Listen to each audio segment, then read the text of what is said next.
Oh, hi there! Today's video was requested by my community member AJ Bridger. AJ, thank you for enjoying my videos. It means a lot more to me than you know. If you'd like to see me review a horror movie that you like, please go ahead and request it in the comments. I'm still working through some of the Korean horror movies that were suggested back in February, and you should see videos on some of those coming out soon. Greetings friends, and welcome back to the 3-Minute Horror Show. My name is Ben, your host, and I love horror movies. In fact, I watch the bad movies so that you don't have to. You're welcome. Today I'll be reviewing the movie The Clown at Midnight from 1998. This movie is about a group of teens that are tasked with cleaning up an old theater. An old theater that just happens to be the site where one of the kids' mothers was murdered. Oh yeah, and there's a really nasty clown wandering around in there too. This movie was directed by Jean Pellerin, a Canadian filmmaker who's mostly known for his extensive back catalog of music videos. It's mostly hair metal stuff too, it's pretty cool. Now it was written by a guy named Ken Hall, who's known more for his effects work than his writing. He's done some pretty fun full moon stuff too. He did the snowman from Jack Frost, he did the puppets from Carnosaur, and he did the effects for Baby Geniuses.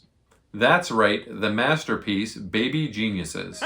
The Clown at Midnight is not currently streaming here in Canada, but it's streaming all over the place in the United States, including Amazon Prime and Fossum TV.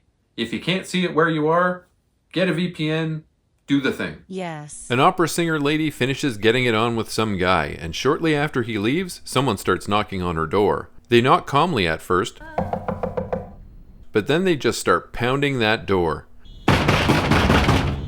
This freaks the singer out, and then a clown dressed as Pagliacci bursts out of her closet and stabs her up good. Jump to the present day and we're introduced to a high school student who seems to be the daughter of the dead opera singer, but she's only just discovered this fact. Her name is Kate, and she's part of a school program whose intention it is to rehabilitate the rundown theater where her birth mother was murdered. The program is run by a teacher played by Margot Kidder, and then we're introduced to the other kids involved in this project.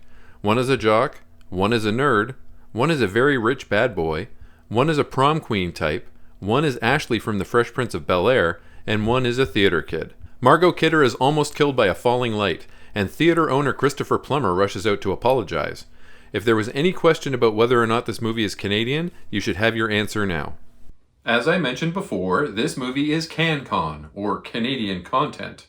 It was filmed in Winnipeg, Manitoba, and the theater that it's set in is a real theater. It is now known as the Burton Cummings Theater for the Performing Arts. It was pretty rough looking in this movie, but holy mackerel, take a look at it now. Just gorgeous. There are lots of great reviews for it online as well. Most importantly though, there aren't any performances of Pagliacci coming up in the near future. And that's probably a good thing. LOL. These kids don't really get along at all, but the rich bad boy, who also seems to be a movie effects wizard, has a moment with our main character Kate. The group finds the dressing room that Kate's mother was killed in, and they even find the bloodstain under the rug. But it's still wet! These kids have a pizza and beer party, and then they all go home for the night, planning to meet back at the theater the next day. Margot Kidder is the first to arrive, and before the rest of the crew gets there, a clown dressed like Pagliacci buries an axe right in her face. The kids arrive and they get to work. Kate starts having visions of the attack on her mother. Things are slowly becoming clearer, and it freaks her the F out. After some teen drama, there's a cleanup montage set to some 90s tunes, and it lasts a while. Let's take a quick look at some of the notable cast members in this movie. First up, Margot Kidder. She was a Canadian actress born in the Northwest Territories.